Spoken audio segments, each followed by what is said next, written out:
Welcome back, students. In this section, I am going to discuss another portfolio management analysis tool, and that is GE Matrix. Friends, in this video, I am going to discuss GE or McKinsey model of portfolio analysis. This is the part of your business strategies, and this model you may find similar as BCG matrix because it is just an expansion of it, and it has the foundation of BCG matrix into it. So let us recall first what BCG matrix was. So if you remember Boston Consultancy Group matrix, where we had talked about dividing our products, portfolios or strategic business units as stars, dogs, question marks and cash cows, where we had talked about two dimensions, that was market attractiveness and another was competitive position of your SBU or your organization. The same concept is used here, and let us discuss what this 3x3 matrix is about. So this matrix also helps us to identify such position and attractiveness combination portfolios, position them and take related decisions. How it happens? To understand that, we will first understand the two dimensions, those are x-axis or y-axis we can say, and also what decisions this strategic tool is suggesting us. So this is the model which was developed by McKinsey and Company, and it was developed for General Electric, which is a US company. So it is nothing but a planning model, and how it helps in planning. So it says that on the basis of two dimension and 3x3 matrix, again you have to identify a combination of market attractiveness and business position of your portfolio and place them in such a position where you will be able to take strategic action over them. What these strategic actions can be? So majoritarily it talks about 3 to 4 actions. First is investing, second is protecting, and third is harvesting or divesting. So what this investing means? So here what you can see, invest means expand your business. Then protect means keep earning and keep efforts to earn. And last is harvest. That means harvest or divest. That means just withdraw or get out of the business. So why these actions are possible? I mean, how these actions are possible and when they are to be taken is told by this matrix. So friends, it basically helps to determine which SBU should be stimulated, maintained or taken out or eliminated. Fine. I'll repeat. Which strategic business unit can be maintained, eliminated, or the first one is stimulated. So we'll understand what these three terms in detail, and this model also helps us to decide how to use these limited resources of the company effectively. See, when the company is growing, it also has to keep investing for its resources, because as the business will expand, the company will need more and more resources for the operations. Now from where these resources will come? If these resources are short-term or small resources or temporary resources, or we can say if they are operating resources, then they are short term and it becomes easy for the management or easy for the organization to procure them. But if they require a huge investment, there has to be some plan ready for the business, and also it will have to take care of the projections that whether these huge investments are going to give them returns or not. So investing excuse me. So investing or even maintaining one's position in the market by taking more efforts in terms of cost, in terms of strategies, that becomes very crucial part of the business, and it is also included in its daily operations. So we have to understand very carefully what businesses or portfolios should be stimulated or held and what should not be held anymore or can be eliminated. So let us now come to this matrix. You can see here that is a 3 by 3 matrix where there are 9 cells and 2 dimensions. One can be seen as x-axis, which I have taken as business position, and second, the G matrix suggests that on the y-axis you should consider market attractiveness. Doesn't it sound like the previous BCG matrix? Indeed, it will. Fine. So, business position and market attractiveness, let us understand this. He says that business position can be very strong, average or weak. So, let us call it as high, medium or low. That means highly strong, medium strong, or that's a weak or low position. So, high, medium and low, or weak, average and strong, average and weak. Same way, market attractiveness on the y-axis tells us that whether the market is very attractive or not. So the attractiveness is high, attractiveness is medium, or attractiveness is low. Fine. So on the basis of these combinations, the model asks that we should bifurcate our portfolios, products, or it can be our business unit. That is strategic business unit, SBU. Fine. So what after this? So let us again, we will have to see the combinations that these 2 dimensions are giving us. So one is business position, other is market attractiveness. So let's discuss again. If the market attractiveness is high and business position is also strong, that means there is a great future, will be ample of opportunities, and for that reason the company should keep on investing. Fine. Same way, you can see invest here and invest here. Let me give you the numbers of the sales if you want to remember this way. 1, 2, 3, 4, 5, 6, 7, 8 and 9. So you can see first, second and fourth. 1, 2, 4. These cells are indicating here the strategic plan as investing. That means here if the market position and attractiveness both are strong, that means there is an ample of opportunities in the future, and also the company is capable of going ahead. So it should keep on investing in its current business position, and it should also create its market leading position. So this is investing. Here, although the business position is average and even the market attractiveness is also average or medium, still you should invest and try to maintain your position. So you can see here when we talk about investing, so these 3 cells are suggesting us the investments. So why we would invest? We would invest for growth. We should keep on searching new and global opportunities, new segments.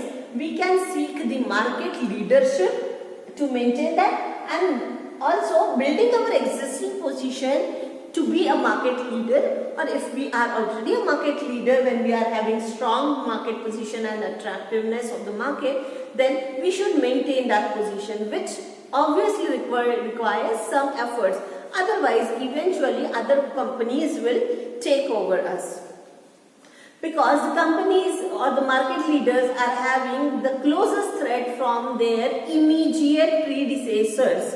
That means the companies, those are immediately behind them and they are competing, although there is a huge difference, but even a small mistake or a wrong decision by the market leader can get other company to be at its place. So, you can see the second decision decision, or we can say protect, protect, protect.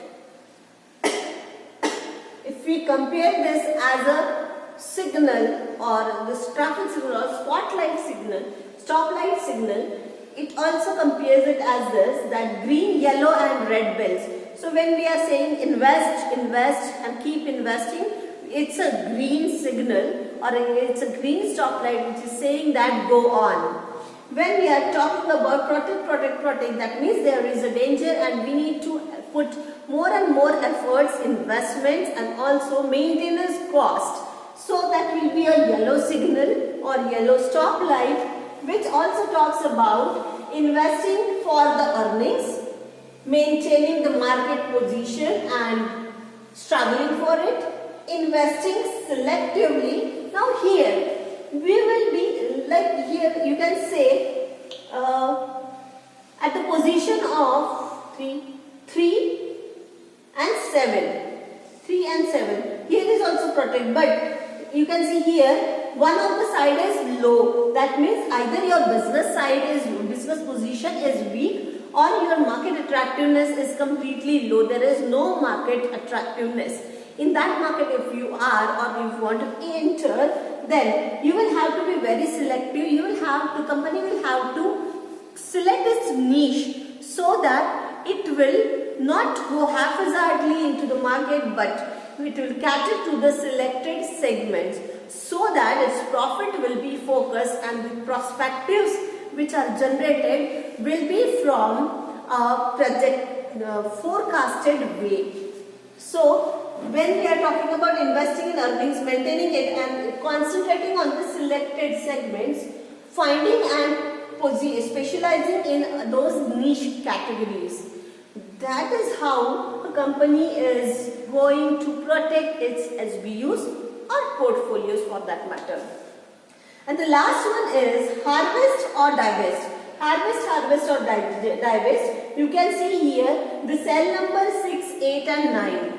So again in this also 9 is a little bit more weaker position because there is neither the business position which is strong, it's a completely weak position, and market is also not attractive. So in that market it is better not to enter, or if you are already there, then it is time for you to withdraw or eliminate or get out of the business, because there is no capabilities of the company to compete and market is not going to be attractive, it is not going to give you more customers, it is not going to grow, or it has very, very strict, rigid or restricted entries for the newcomers. So it's better to avoid that. And here we are saying attractiveness, here the company's portfolios will be struggling. So what this harvest tells us that manage for cash. You will have to, because that's a struggling position. You will have to avoid the unnecessary investments. There has to be very calculated figures and decisions. So move to the most profitable segments and take a position where you will be eliminating or avoiding or neglecting or removing such segments which are not giving you profits anymore. So be selective and move to the most profitable, leave others, or you should probably consider the exit. Here, sure shot exit, here you can struggle either to protect yourself or take consideration of exiting the market. So this is how this model is going to help us. So how wonderful it is that when this model was developed, it was new and it has really helped many companies to apply and be at least to the close to the purpose served by this model, which is developed by McKinsey. So the GE matrix tells us that there should be a signal to take decisions, that is invest, protect or harvest. That means either there is a green signal, there is a yellow signal or red signal. So when you are in a red zone, the company should probably get out of the business. So this is how this model is. Now let us discuss what market attractiveness and business position is. We have already talked about these two factors at length in our previous videos. When there is a business position which is strong, medium or low, that means the company is established one, it has a brand value, it has the core competencies, it has a competitive advantage, it is able to compete with the other companies with its capabilities, and its business position tells us that how well it is performing over its competitors and what is its market reach and how likely it is to grow in the future. So this is business position. What market attractiveness is, so in the last video also I had covered it, that market attractiveness means simply how attractive that market is, means whether one would like to go into that or not. So where and in which market the companies would like to enter. So they will enter into a market which is growing, which is huge, which gives more profits, which has easy entries, and that market is also having a potential to serve with other products, and which is less volatile, more concrete, like FMCG markets are always attractive because these are the fast moving consumer goods which are not going to end in terms of their demand. So where the demand is enormous, those markets will be more attractive. Also in terms of profit, we can say that even in the less products, if that product is given, the market is giving you more profits on each unit, then it can be said that it's attractive. But it is not only one factor, single factor that is going to determine its attractiveness, and that's why there is a composition I have noted down here, taken from obviously some notes, and so factors determining the industry attractiveness. There are 6 factors noted down here which tells us whether the market is attractive or not. Let us discuss one by one before I close down this video. So the first is market size. So the market size is just the 10% attractiveness is determined by the market price, market size, 15 and 15% each. The market attractiveness is determined by what is the nature of the competition and also what is the size of the growth, or what is the growth rate of the size sales of the market, and what is the recovery cycle. So if your money will be blocked for a longer duration, it will not attract you. So here is the cash inflows are frequent. Third, 15% composition is of nature of the competition. 10 each percent is the attractiveness. 10% attractiveness comes from the entry conditions and social factors, and rest 10% attractiveness comes from the susceptibility to technical obsolescence or technical changes. So sometimes if your business is dependent on the computer system which are having 60% of the depreciation, and the internal composition also becomes very frequent, very quickly obsolete, then it will have less and less attractiveness. Last but not the least is the profitability. Sorry, excuse me. So profitability, which is the major factor of the market attractiveness, and that is 40%. So people or the companies enter into particular market, most of the time 4 out of 10 is the reason of profitability, because the business has its first objective as to earn profits. Friends, I am sure that you have understood this very simple matrix. Yes, it becomes definitely difficult for the organizations to identify for such categories to their portfolios and place them in a right position. But still, it is logical, and indeed that is the only task, because once you identify, the rest things are quite simple, right? So this is, you can say it as a signal matrix or signal model for yourself, but this is all about GE matrix. So friends, keep watching this, and as always I say, please find out such companies where you can apply this matrix, or just imagine this matrix, pick any company and try to figure out if you are in a position to place its company's portfolios according to this matrix or over this matrix. So friends, unless and until I bring you the next management lesson, keep watching and keep learning. Thank you.